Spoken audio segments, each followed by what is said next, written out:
Hey everyone, Alex Corey back with cultivatedchange.com. I wanted to give you guys a variety specific videos. I'm going to start doing this. I'll go over the more common varieties for microgreens individually. I did do a masterclass on all of them, which I will post here. But for people who just want to save time, do one variety at a time. You can just skip through for the pieces you're missing if you just want to grow it on your countertop or next to a window.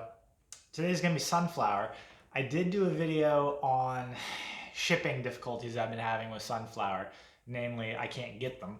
They're on their way, and I found some bulk sunflower, organic black oil sunflower, but they're not here yet, and I usually seed on Tuesday, so I started freaking out a little bit. Thankfully, in Western North Carolina, we have this awesome local company called Sow True Seed. They're downtown Asheville, North Carolina, and they have prepackaged 125 gram sprouting sunflower. It's the same basic seed. It's not marketed as a micro seed, but it's used for the same purpose, and it's meant to just be sprouted. But we're going to do some experiments because why not? So these are 125 gram packets, like I said, if you can see that. They have great artwork on their seeds. And usually each jar I will do is 150 grams. That's my average sunflower density. But 125 grams is fine. I'm just going to end up pouring them all into this anyway, and then I'll separate them later. But I usually do 150 grams per tray, so I can eyeball it at this point when I go to seed, but just so you know. I always sanitize when I don't know the batch, meaning if you find a good batch of bulk sunflower and you have good luck soaking it and then growing it without any mold issues and you didn't have to do anything, no need to sanitize it. It saves you a step and it reduces the chance that you oxidize the sunflower with any remaining peroxide on the seed hull. But if you don't know what a batch is like, and I don't know what these are like, I have a feeling these were in their warehouse prior to everything, or else they would have already been.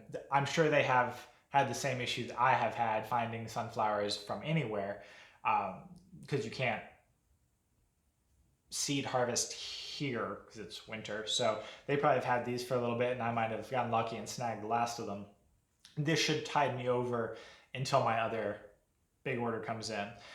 Anyway, whenever I do a new batch, I always sanitize because I don't know if it's going to have the fungus on the seed hull or not. Sunflowers are notorious for having a white fungus on the seed hull. So I am going to use peroxide, and I get this at LOTUS Farm and Garden Supply in West Asheville. This is commercial grade. It's 34% H2O2. I dilute that down about 7 to 9% per quart jar that I use. I will use, depending on the batch, either 5 milliliters either 6 milliliters or 9 milliliters. I just have a little syringe. For this, since I don't know what the batch is going to be like, I am just going to pour all of that in here.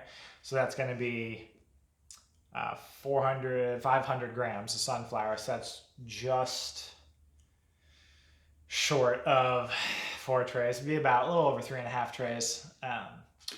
Which will tide me over for a little bit. I'm just going to pour that all in here, and then I will put, since I don't know, I'm going to go on the lighter side, so I'll do, let's say 5 milliliters per, so I'm going to do 20 milliliters in this, and that will sanitize for 5 minutes. You should see oxidation bubbles. I'll do a close-up of that after. 5 minutes is usually all you need. Sunflower is a delicate seed hull, so you don't want to risk oxidizing the actual DNA material, genetic material inside the seed. So we'll do that. And then sunflower, I always soak cold water to not help the potential fungus along. And different people do different things. I do 8 hours. You can do as low as 6 hours. Some people don't soak at all, but it gives that germination a head start. For this, I'm actually going to do an experiment because I have been having issues with all of my sunflowers germinating in the winter. That could have been a batch issue, not from Sow True, from another provider, from True Leaf. I've been having maybe 75 to 80% germination. So for this batch, I am going to sprout them first, since they're sprouting seeds. So I'm going to do the normal procedure, sanitize for 5 minutes. I'm going to drain them, rinse them well, and then I'm going to let them soak. It is about 3 o'clock now, so I will soak them until I go to bed. And then I am going to drain them, rinse, and then let them sit wet overnight. And then I'm going to I'm going to rinse every 4 hours, and then I will seed them tomorrow afternoon. So they're going to have a day of sprouting by the time they're done. And we'll see if we can get some tap roots out and ensure better germination. Since I'm waiting for all my other sunflowers to come in, can't really risk. That's what I do if I can't risk something not germinating well, is I will go through the extra effort of sprouting. And the question is, why don't you do that all the time? Because it's extra work. You have to pay attention every 4 or 6 hours or so. Some people will do that for like a pea. They'll soak and then rinse, wheatgrass as well. But since I don't want to risk it, we'll do that. Back with our draining and rinsing process for the sunflower. This is about 16 hours since I initially sanitized. I actually left them soaking overnight just to see what would happen. Can't hurt, it can only help the germination process. You don't run the risk of drowning anything sunflower wise for quite a while. Probably a day plus they would have to be sitting in water, but I'm just gonna quickly go with you over the rinsing process, and we're gonna divvy everything out just to get a little better airflow.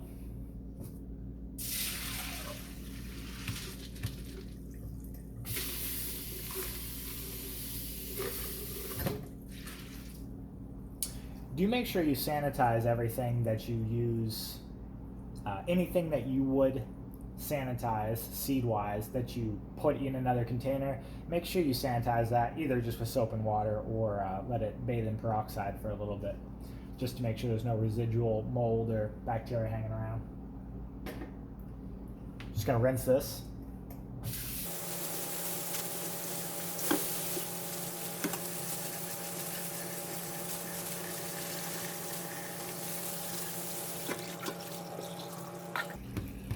Always use cold water for sunflower, just to not give any mold its desired temperature to start creating more mycelial runners.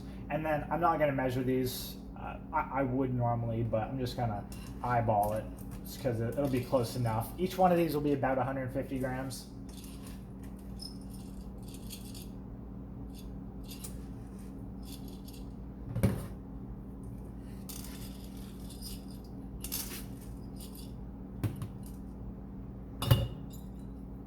I'm going to do a little less since this is a new batch and I don't know how well this batch will do. So instead of 150 grams, which would give me 3 full, remember it was 500 grams total.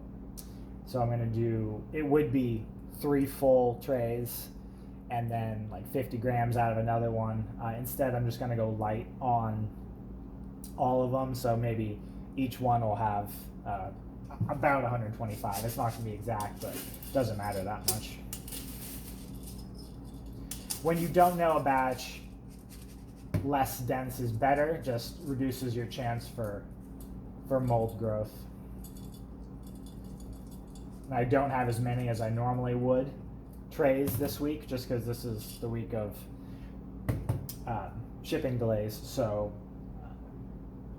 things will get more airflow anyway.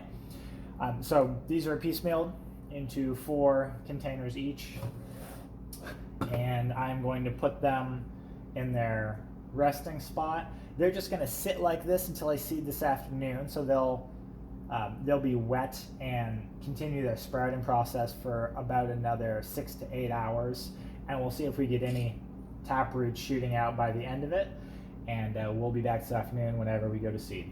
Welcome back. It is Tuesday afternoon, and we're going to seed some sunflower. Apologize for the background noise. I wanted to do this outside just because it's where I normally do it, so I wanted to show you the moving parts to it. But Again, tune out the background noise if you could. I just have 4 10-20 trays. These are just your standard 10-20 growing trays with holes in them. And I have some soil here. I use coconut coir as I described in my masterclass, which I'll link here. I like coconut coir because it holds moisture better. I don't have to worry about anything drying out while it's germinating. And usually you use about 1 inch of soil. Some crops will appreciate more than that. Sunflower probably would, but it grows so quickly where it doesn't really matter. And your soil is one of your bigger costs, so that's a key factor to try to keep down. The nice thing about that is it just comes out of a bag and you don't have to chop it up or mix it or anything. So I'm just making sure there's no big clumps in here. And we're going to do something that I only have to do in the winter. If you see, there's a watering can next to me right here. That's got room temperature water in it. Or it's probably hotter, because there was a little bit of steam coming out. It's probably about 80 degrees. So I'm just leveling the soil. It doesn't have to be perfect. Sunflowers don't care. But I am going to stack the sunflower. 4 trays on top of each other. If you're not doing that, it doesn't matter as much because you're going to have to miss them anyway. But if you're stacking them because you're doing more than one, you don't want any area to not be pressed down evenly on the soil. So try to make it as level as possible. You're not going to have 100% germination anyway, so it doesn't matter. I've never had a batch that has 100%, but if you can get above 85, that's doable. Okay, this is a tamper. It's just cut to match a 10-20 tray. It's just wood. And I tamp down the soil so you get a firm surface. Again, if you're just going to use a spray bottle to keep these moist, not necessary. But again, firm surface for stacking. And then I'm going to spray them down with a hose.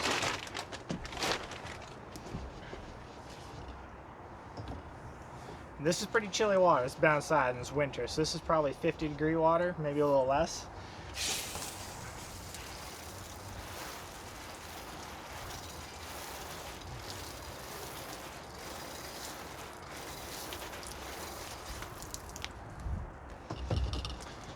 Make sure everything is draining through the holes. You just want to soak everything. There's no benefit to keeping it at all dry. Then these are the sunflowers we had going from this morning. So it's probably about 125 grams in these per. I didn't measure because it doesn't matter. It averages out to about that. But I'm just going to spread them on.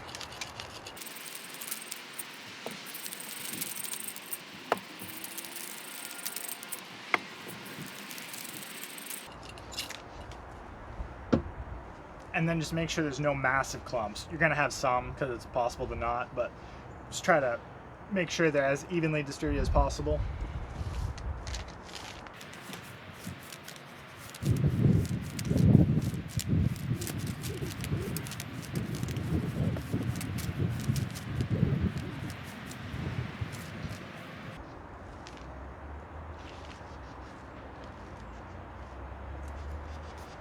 Okay, I'll give you a shot of over the top of this before I bring them in, but that's it. If you're doing 150 grams or more per tray, making sure there's no big clumps is key. But at 125 grams, it's actually kind of hard to have clumps. And, oh, one last thing, sorry. Because that water is so cold, I'm actually gonna water these in with that 80-degree water. It's probably around 75, just sitting out here for 15 minutes or so, but you do want to water them in if you're stacking, just to make sure the seeds are pressed down into contact with the soil. And I'm just trying to raise the temperature of the soil maybe 5 to 10 degrees by saturating it with this warm water to offset the freezing cold water I just wet the cocoa with. You don't have to be this excessive when you do it. And again, if you're just having one tray, little tray inside, you can just use room temperature spray bottle. Be fine. Okay, I'm gonna give you an overview of what this looks like, and then we'll go inside to the stacking. We are inside. We're just gonna stack and put some weights on. So sunflowers right here. I just seeded some radish as well. So these go on a heat mat. About centered. This is a jumpstart heat mat. It's usually used for peppers in a greenhouse in January, February, just to raise the root zone temperatures. Using it for the exact same thing here. The humming you hear is a humidifier I have going just to try to get the humidity up 10 degrees or 10% in here. So a stack of 4. The most I would do is 6 with this. And I'm going to put a weight on it, a brick.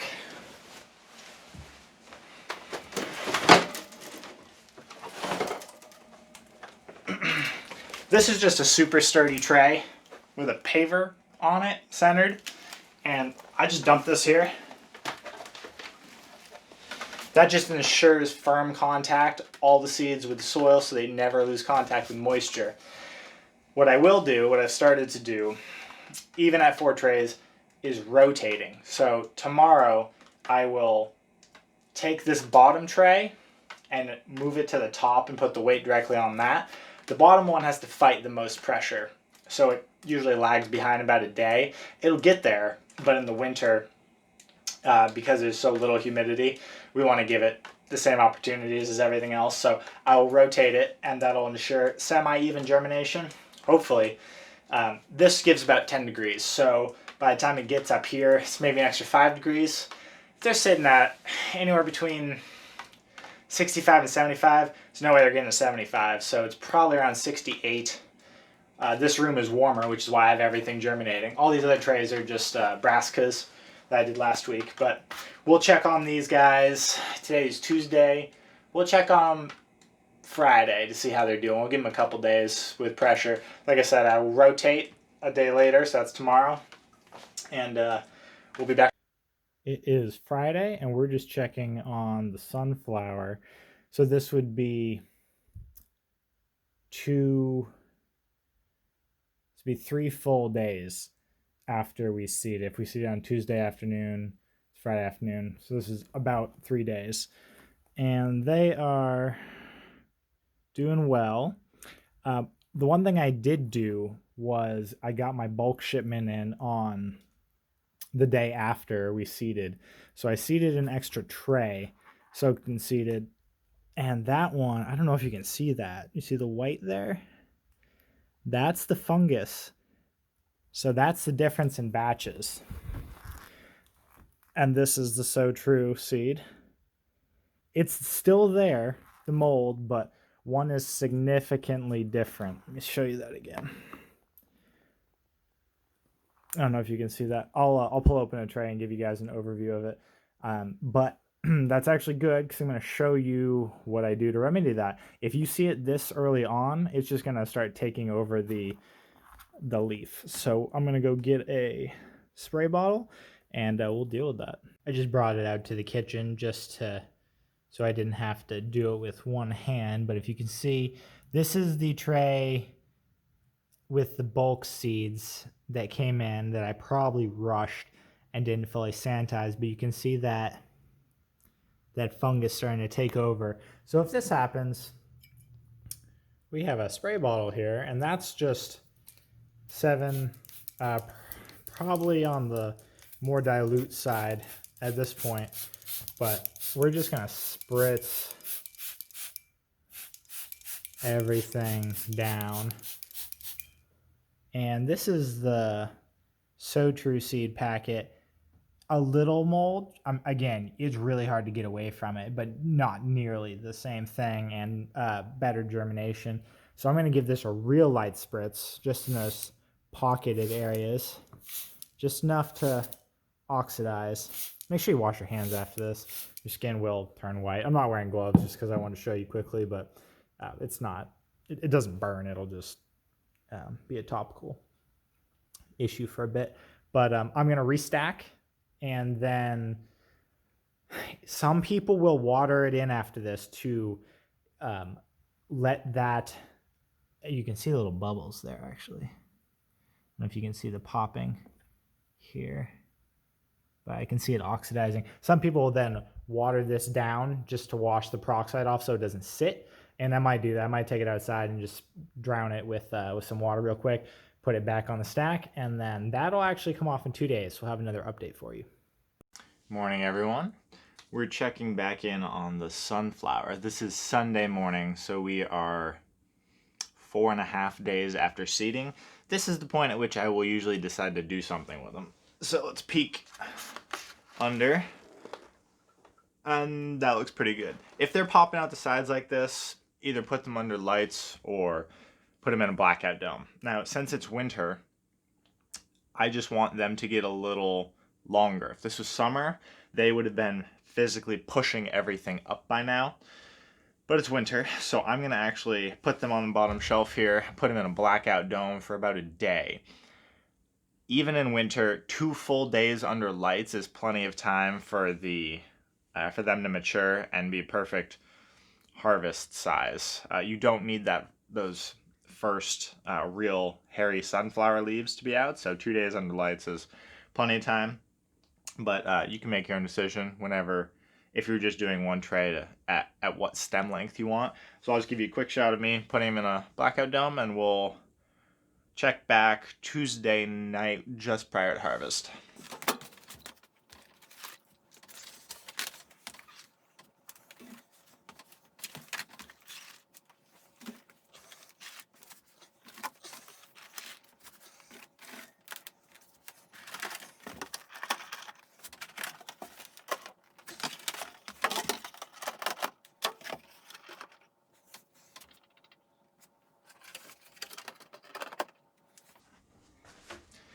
I don't know if you can see this, but this is the point at which I'll start throwing a tray away, is when it gets to be that bad. Just because it makes it hard to put blackout domes on them, because it just pushes it off and it doesn't actually block the light. So I'm going to go swap that tray. But that's a good point to start throwing trays away. We'll see you in a couple days. Morning, everyone. It is Monday morning, so the sunflowers have been covered for a day at this point, basically. This is about the size that I usually won't cover them, so they did well, and this is why I put them on the heat mat, because they would not be this tall otherwise. If you notice, and I'll do a close-up of this, there's still plenty of seed holes attached. There would be more if we didn't put the weight on it. So if we didn't stack the trays and there wasn't a ton of friction that the seed holes are bumping up against, if you just put the seeds down and then spritz them until they germinate, you will have a ton of them left on, and a lot of them will come off just from the leaves extending themselves and breaking them off, but you will have a lot of them left on, which makes harvesting them kind of a pain if you're doing it in bulk. So stacking and putting some weight on really, really helps with that. This is pretty good germination. You can tell the pockets that I missed because I was rushing. That's why it's important to do pretty even seed spreading, but most of these look good. And for our experiment, I can tell the one that wasn't Sow True Seed, the one that came in a day later. And I'll do a shot of this after, but it's this one right here. Because it has a ton of little oxidation marks. So you'll have a rust color. You'll see a little bit of it when I do a close-up. It'll have a amber or brown spotting on the leaf that will get hidden whenever the leaf photosynthesizes, but that's why you want to reduce or spray as little as you can at that stage, just because you're likely to actually oxidize the leaf itself. I'll just give you a quick time lapse of me putting the bottom trays under, watering, flipping on the lights, and then we'll come back to these at harvest.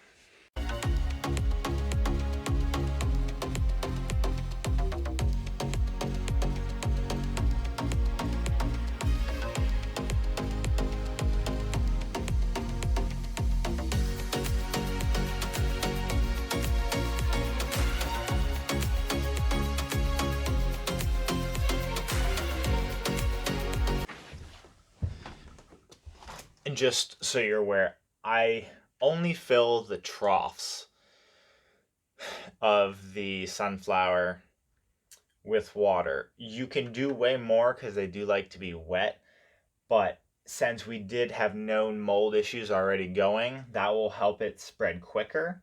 So you don't want it to be completely saturated.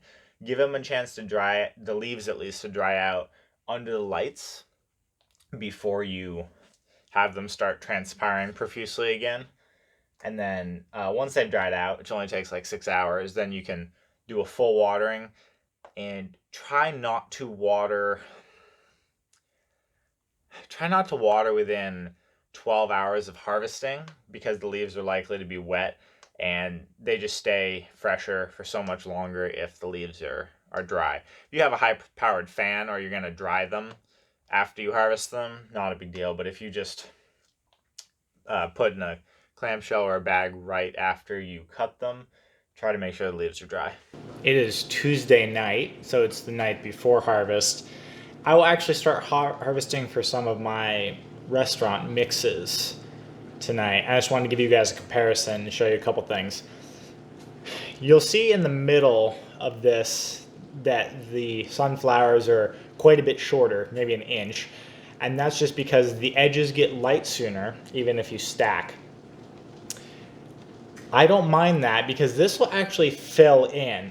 They catch up. But restaurants, for me at least, for some reason, like a shorter and more petite sunflower. They don't necessarily want a massive stem like this. That's a little too big for some of them. A lot of them like half of this, because it fits better on a plate with the other things in the mix, with the cabbage or whatever else they're using it for. And if you notice, there's no real sunflower. It's just the first true leaves. There's no little other leaf yet. A lot of them like that. Now, if you're doing this for bulk, you want to let these go way longer.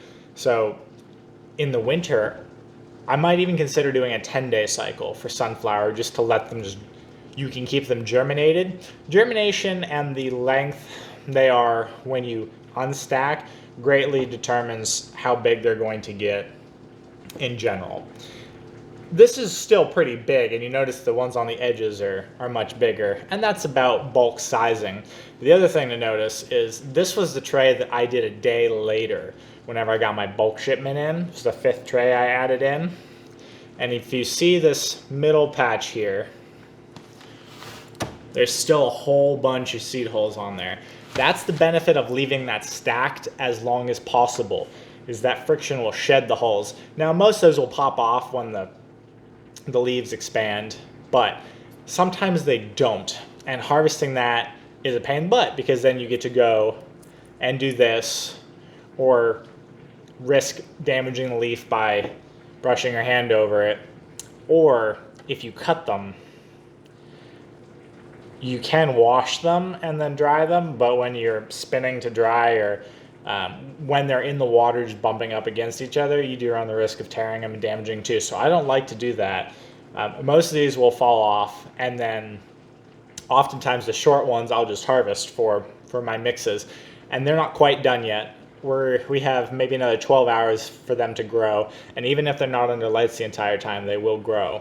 So I will do another shot right before I harvest tomorrow morning, but I'm going to start doing some of my restaurant mixes with the shorter ones, and I just wanted to give you guys a comparison of the benefits of leaving stacked as long as possible. Morning, everyone. It is Wednesday morning, harvest morning. I did do a bit of harvesting last night for my restaurant customers, but I wanted you to see about where the sunflower would be a week after seeding. So this is about right. So the first real sunflower leaves in the middle, the ones that do eventually turn hairy if you leave them, have just barely begun to pop out, and that's perfect.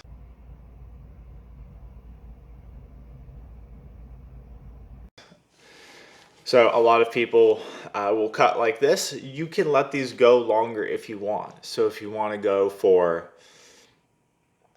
10 days instead of 7, they would be even taller. And I might start adjusting mine to be 10 days in the winter just because they don't germinate as quickly and you could get a little more bulk out of it. But this is perfect flavor, texture, everything. Even height, if you cut real close to the bottom, that's still bulk. Now just remember, this is only 125 grams because that's all the seed packets we had. This would usually be denser, so 150 grams would be my usual density, and that would make a significant difference. This isn't as full, as bushy as it could be, but in a pinch, this will be just fine. So I'm going to harvest this. You can harvest with whatever you want. I use a little precise knife just because I piecemeal these into different containers. You can use like a large Japanese cutting knife just to mow them down. You can use hedge trimmers. You can use whatever you like. I put these in new clamshells because they do keep a little longer. If you have any moisture on them when you go to do this, make sure to dry that as best you can so they preserve longer. They will keep better in a clamshell just because it's airtight than in a bag, but for a lot of my wholesale customers, I will give them in a bag because they're just going to reportion it anyway. And we will do more comparison videos whenever I have more experiments to run. Thanks for stopping by. Thanks for watching the video, everyone. I hope you found it of some value. Just a reminder to like and subscribe to the video down below. Let me know if you'd like me to do more experiments with different varieties. You can find my masterclass here with the most common varieties and another full tutorial below it, or it might be over here. In the description, you can find my True Leaf affiliate link for bulk seeds. I'll also put links for local Western North Carolina seed supplies and supplies, so that'd be LOTUS and Sow True. If you go to my website, which I'll put down below, cultivated-change.com/microgreens, and you go all the way down to the bottom, you can find step-by-step print guides on the most common varieties in case you don't have a phone in front of you. And feel free to reach out with any questions. I'm always happy to help people get started growing, need more of a decentralized food system. Until next time.